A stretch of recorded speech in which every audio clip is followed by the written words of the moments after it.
سلامونه جوړ تازه افغانستان د خپل کرکټ په تاریخ کې په لومړي ځل د چمپیونز ټرافي په سیالیو کې برخه اخلي. دا ټرافي د افغانستان لپاره یو تاریخي ټرافي او یا تاریخي ټورنمنټ بلل کیږي. افغانستان خپل لومړی لوبه د جمعې په ورځ د پاکستان د کراچۍ په د کرکټ په نړیوال میدان کې له جنوبي افریقا سره کوي. په تیرو څو ورځو کې په بیلابیلو اړخونو باندې وغږېدم د افغانستان په قوت او ضعف او دا چې د پاکستان د تیرې ماتې نه افغان لوبغاړو څه زده کړه، ځکه چې هغه لوبه هم په همدغه میدان کې په دې وغږېدم. غواړم په دې ویډیو کې مشخصا په دې خبرې وکړم چې د افغانستان او د جنوبي افریقا د قوت او ضعف ټکي څه دي. د پاکستان پیچونه بالخصوص د کراچۍ پیچونه د توپ وهونکو لپاره برابر پیچونه دي، بالخصوص د ورو توپ اچونکو لپاره برابر پیچونه دي. همدغه راز افغان لوبغاړي د پاکستان له آب او هوا او وضعیت سره برابر دي، اشنا دي، ځکه چې آسیا کپ کې هم دوی دلته لوبېدلي دي. ځینې افغان لوبغاړي د پاکستان سوپر لیګ کې چې لوبې کړې وي هم په دغو میدانونو کې لوبې کړي دي او افغان لوبډله معمولا په هند او متحدو عربو اماراتو کې لوبې کوي. نو د هند او متحدو عرب اماراتو او د پاکستان پیچونه وضعیت تقریبا ایشن کنډیشنز چې ورته وایي هغه د آسیایي پیچونه دي. نو آب و هوا وضعیت د افغان لوبغاړو لپاره ښه او ګټور تمامېدی شي. دا خو ټول هغه مثبت ټکي دي عمومیاتو کې. په خصوصي ډول د افغانستان د قوت برخه اکثریت مبصرین هم دا خبره کوي، کپټان حشمت شهیدي راته په مرکه کې هم دا خبره وکړه چې د افغانستان د قوت عمده ټکی ورو توپ اچونکی دی. د راشد خان علي ګوګلیانې، د محمد نبي د کلونو تجربه او د نور احمد لکنوال هغه فلیپر او هغه چینمن بالر چې بلل کېږي په خپل سټایل کې ښکلي بالینګ او بل سپینر ننګیال خروټی چې اورتودکس ثابت چپلاس ورو توپ اچونکی بلل کېږي.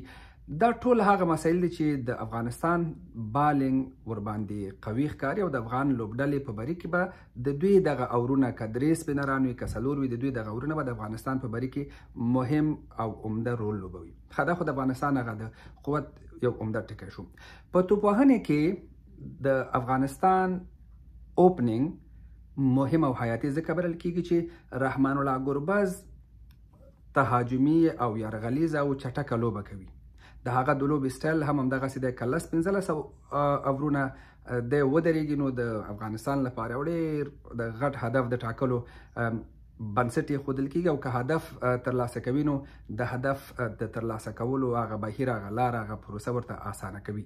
نو د رحمان الله ګربز اګریسیف لوبه ورسره ترڅنګ ابراهیم زدران چې با حوصلې ارامه او وکټ ساتونکې لوبه کوي، د هغه دغه حوصلهناکه لوبه د افغانستان د اوپننګ او د افغانستان د منډو د آغاز لپاره حیاتي بلل کېږي او د افغانستان بیټینګ تر ډیره په اوپننګ باندې ولاړ وي. که اوپننګ مو ښه وځلېده او زموږ توقع دا ده چې دا دوه لوبغاړي به په اوپننګ کې یا په ټاپ ارډر کې به د افغانستان لپاره د منډو ښه بنسټ ږدي. که دوی ښه بنسټ کېښودو چې هیله ده ښه بنسټ به یې کېږي، ځکه دا پیچونه فلټ پیچونه دي او دوی به پکې به ښه په اسانه ارامه بیټینګ کوي. نو بیا په میډل آرډر کې او په لو آرډر کې نورو توپوهونکو ته کار اسانه کېږي. په میډل آرډر کې رحمت شاه دی او حشمت شهیدي دی او بیا عظمت دی، به همدغسې ورپسې زه تر اخره پورې. یوه خبره مهمه دا کومه په دې بیټینګ کې یا په توپوهنې کې د پاکستان په میدانونو کې موږ ولیدل چې هدفونه تر 300 ورپورته ټاکل کېږي. په دې معنا چې تر 300 ورپورته هدف ټاکل کېږي نو باید د توپوهونکو سټرایک ریټ هم لوړ وي. سټرایک ریټ دې ته وایي چې مثلا ته په یو توپ باندې 100 منډې کوي. ځینې لوبغاړي داسې وي چې 10 توپولو به یې 20 منډې وکړي، ځینې لوبغاړي داسې وي چې 20 توپولو به یې 15 منډې وکړي. نو که څه هم دا د لوبو په وضعیت او د حالاتو او د پلان مطابق دا حالت رامنځته کېږي، خو په عمومي ډول د توپوهونکو لپاره په دغه میدانونو کې په عالي سټرایک ریټ باندې یا په لوړ سټرایک ریټ باندې لوبه کول ډیر مهم وي، بالخصوص په میډل آرډر کې چې دا میډل آرډر اورونه تقریبا د 20 نه ورپورته تر 15 پورې دغه میډل آرډر اورونه چې بلل کېږي دی کې سټرایک ریټ او پارتنرشپ ډیر مهم وي. نو هیله ده چې زموږ هغه معمولا په دغسې وضعیت کې زموږ دغه میډل آرډر توپوهونکي لږ تندکونه خوري. نو په دې هیله چې دوی د پاکستان په میدانونو کې خپل سټرایک ریټ هم بدل کړي او د منډو هغه اوږده ملګرتیا چې باید وشي هغه ملګرتیا هم وکړي. او بله خبره دا کومه چې د افغانستان سره دا مهال تقریبا 15 الراونډران دي: راشد خان، محمد نبي، ننګیال خروټی، عظمت مرزی او ګلبدین نایب. د دومره الراونډرانو موجودیت یو توازن دی دغه ترکیب دغه سکواډ متوازن کړی دی او دا کار افغان کپټان ته افغان روزونکو ته ډېر اپشنونه په لاس کې ورکوي چې مثلا ډېر انتخابونه دوی لري چې ښه 15 الراونډران که لرو د دې نه 4 واخلو که 3 واخلو. زما نظر دا دی که موږ 15 جنې و نومده توپوهونکي ولرو بیا نور ورپسې الراونډران ولرو او تر اخره پورې دغسې په تیزو توپ اچوونکو کې هم ډېر دقیق واوسیږو نو زموږ د بیټینګ لاین به هم ډېر اوږد شي او په دغسې پیچونو کې اوږد بیټینګ لاین ډېر مهم دی چې تا ته تر اتم او حد اقل تر اتم پورې باید توپوهونکي ولري. نو په دې صورت کې زه فکر کوم چې د ګربز، ابراهیم، حشمت او رحمت تر څنګ یو بل توپوهونکي ته ضرورت دی که هغه اکرام علي خیل وي او که هغه صدیق اتل وي. او دې باندې به هم دا به مشکل انتخاب د زموږ د روزونکو او د کپټان لپاره چې 4 سپینران واخلي چې ننګیال خروټی دی ورسره راشد خان، محمد نبي او نور احمد لکنوال دی که نه ننګیال خروټي په ځای 2 تیز اوپنران واخلي، زه داسې الراونډران واخلي. زه داسې فکر کوم چې موږ په تیزې توپ اچونې کې تر ډېره تکیه کله چې اټاکینګ اورونه وي، لومړي اورونه وي، په نوي بال باندې زموږ ډېره تکیه په فضل الحق فاروقي باندې وي او همدغه راز په عظمت عمرزي باندې وي ځکه چې دوی په نوي بال باندې ښه بال کوي. عظمت عمرزي هم پیس لري او فضل الحق فاروقي هم پیس لري او بالونه یې سوینګ کیږي او ښه په هغه حساب هغه اټاکینګ اورونه دوی موږ ته ښه کولی شي په نوي بال باندې. خو فلټ پیچونو کې به دوی څومره بریالي وي او که نه. خو زما یو نظر دا دی چې موږ باید په تیزو توپ اچوونکو کې دغه اول اورونه که په نوي بال باندې کوو نو یوازې عظمت او فضل الحق په پام کې ونیسو ویله به وو او د دریم تیز جنون توپوهونکي ضرورت زما په نظر نه لیدل کیږي. د دریم تیز توپوهونکي نه بخیر تیز توپ اچوونکي ضرورت نه لیدل کیږي او د هغه په ځای باید یو بل الراونډر موږ اضافه کړو که هغه تیز توپ اچوونکی الراونډر وي که هغه ورو توپ اچوونکی الراونډر وي. د دې ګټه به دا وي چې که بالینګ وکړي هم یوه ګټه او که بالینګ نه کوي نو بیټینګ کې به یو څه وکړي او که بیټینګ نه کوي نو بالینګ کې به یو څه وکړي او د دوی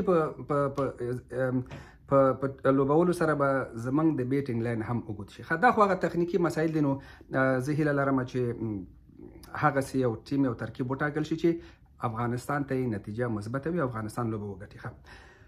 په تیزو توپ اچوونکو باندې خو وغږېدو خو که په میدان کې بیا دغه د زموږ د تیزو توپ اچوونکو بال سیمران هم هغه چې په کار دی بال نشي کولی او یا بال یې نه دننه کیږي او یا د آوټ سوینګ او ان سوینګ د فضل الحق فاروقي هم کار نه کوي نو بیا به دا یو تخنیکي مشکل ایجادوي. تخنیکي مشکل به دا وي چې دوی به په هماغه فکر سره مخې ته ځي خو هغه میدان به د دې لپاره هغه پیچ به د دې لپاره مرستندوی او همکار نه وي. نو په دې صورت کې به دا به د وضعیت ته په کتو سره چې دوی باندې څومره اورونه وشي ځکه په تیر ایشیا کپ کې موږ ولیدو چې زموږ تیزو توپ اچوونکو تقریبا 15 اورونه کول.